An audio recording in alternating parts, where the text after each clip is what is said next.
drill's dropped off, I've given the tractor a rinse, and now just taking it back to the dealership to have its front linkage and loader put on.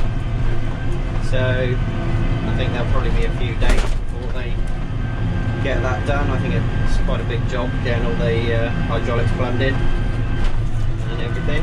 So we'll have the little Kubota for a few days, but that doesn't matter too much. We've still got the old John Deere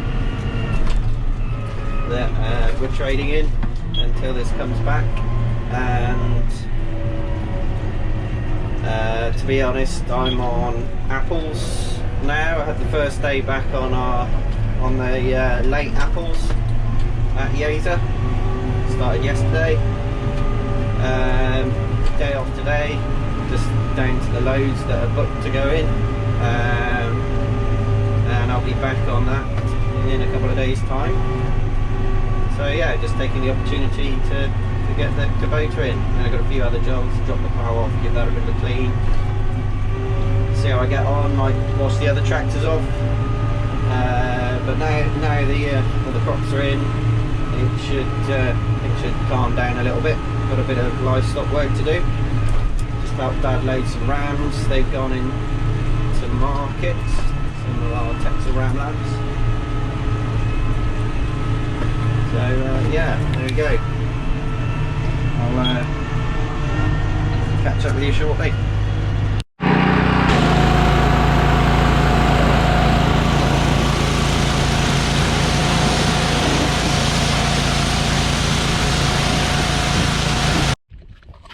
So just wash the plough off. The old DP8B Dowdsville. Although still got a lot of this crudded on grease around the nipples, but I'm not going to worry too much about that. But got all the soil off and kind of see if there's anything broken, which there is. Got a chunk out of there. At the end, broken off on the landslides, but it's been like that for a while. So yeah, I'll probably just, if that isn't worn too bad, that shin, so I'll just perhaps cut a bit of metal and go into there sometime. Weld it in. Or something else that was broken. Yeah, down there. Probably, yeah, there's a bit of life left in them, so probably weld that up. I think I've welded some of those before, to be fair, so probably just give it a bit of a chance to drip dry and give it a grease up, get all the water out of the bushes, and push that out so it's not sat in there when it to rust them, and give it a bit of a spray with a bit of oil. I mean, some people put paint grease on the moldboards, but to be honest, this generally lives outside, so you won't worry about it too much. I might try and find somewhere to put it in. I've got the tractor to do, flat lift over there, then the Dalbo cultivator, that'll have a wash as well. So that's the plough done. We had a bit of a spray down with my special mix of waste oils, which is a bit of diesel, a bit of old transmission hydraulic oil. Just put that through a spray gun, and yeah, I think it'll still go pretty rusty, to be honest, but not too worried about that, in all honesty. So now go and hook to the flat lift.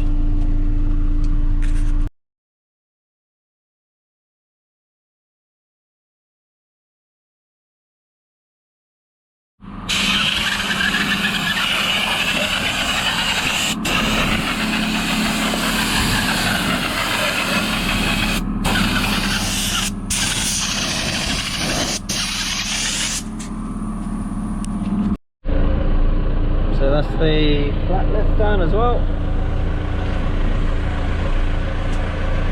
Flat lift lives next to my favourite baler.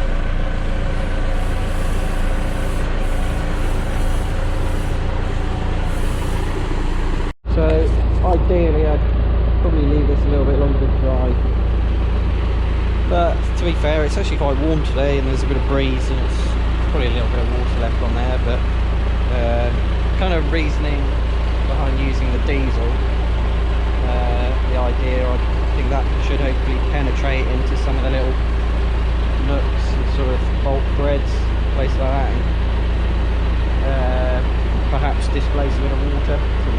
Sort of theoretical, but that's my thought, and into lots of nooks and crannies, and the hydraulic fluid just sort of coats it nicely. But it's actually surprising, when I started washing it off, the water kind of just rolls off where the oil was on it last year, so it does make everything look kind of nice and shiny.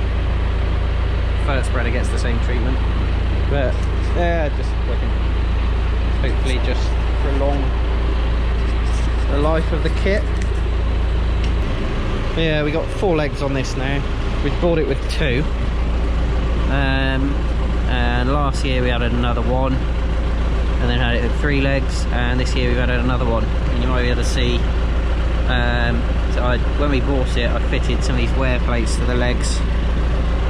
When I put this leg on I ordered some more, but they were on back order, so anyway we wanted to get on and use it, so I just welded a couple of, I think it was like 6mm steel plates I cut down onto the legs, but I'll cut those off probably when we go to use it next year, and I've got the plates here now and I'll fit those. But yeah, I think it's a good tool, does a nice job. Could probably do with setting it a bit narrower, because where this leg runs, it's kind of in line with the outside of that packer. We've got it sort of set as wide as it will go, and it will press it down, but it doesn't press it down that well. Whereas where these legs run in behind the pack, right in the middle of the packer, you wouldn't actually know the fact that it's been through the ground. It does a really good job of pressing it down. It's relatively low disturbance actually, apart from when you pull it out with these big wings. They will leave a bit of a bomb crater, to be fair. There we go, right, I'll get it dropped off and get the Dalbo on next. So, if you haven't already seen it, probably haven't seen it that close up, this is our Dalbo Dinko Classic 300 stubble cultivator. We bought this last year, second hand. It's pretty good nick actually. Frame pretty solidly built, and the paint works all pretty good, and it was quite straight. We did have to buy some new points, and this year we've added some wings, which were quite expensive. Points I think last year were about 25 quid each, and there's 7 of them. I think these wings were getting on towards that with the bolts, but anyway, so this is a bit of a modification I've added. So I cut up some of the old wings and welded them onto the tips. They were getting a bit worn and we were struggling to get it into the ground, so they've done quite well actually. I'm quite pleased with that little fabrication. They've all stayed on, worn down quite well, but kind of you can see the hard facings still hanging in there. But yeah, so it's not a bad thing. Got to get these discs set right. So the idea of these discs is not really to chop up any residue or anything. The front legs throw the soil to the sides, and these ones then throw it back into the middle, and then the discs just literally touch the ground and just bring the soil back across behind the legs. So it does quite a good job of mixing. It does really, like with the curvature on these points, the front leg throw a lot of soil up onto the back end of the tractor. That's why I got the PTO cover on, that black thing you can see there. But yeah, it's got pretty simple, shear bolt. Well, they're just like soft bolts. Never actually broken a bolt on it yet. Yeah, the little 60-30 manages it quite nicely, although got a bit of extra weight. Have to buy a couple of wafer weights. We had 4 wafer weights last year after somebody just to get the front end down a bit more, and then it's got this ring packer, just knocks it back down again. But yeah, once you've got it set up right, it does do quite a nice job. Like I say, it's in pretty good condition. What it could do with, and there the holes are there for it, is another one of these, and there's an option for a single disc that comes out to bring the soil that gets thrown out by that wing back into the cultivated ground, because it does tend to leave a bit of a ridge. Quite cool. It's got a little thing to make sure you got the cultivator level. Go and get this one washed off. And that is the Dalbo done.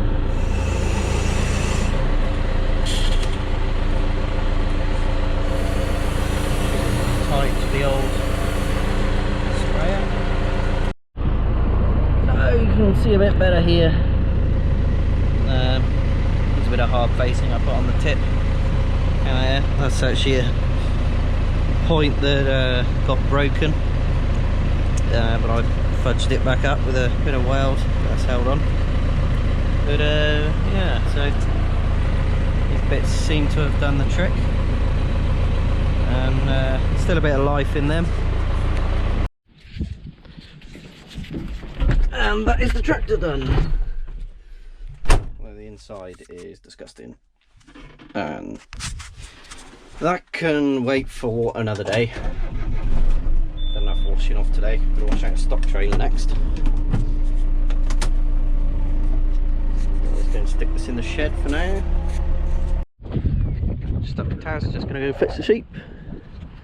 Wheat is coming up in here. And we're now going to go to Tascam.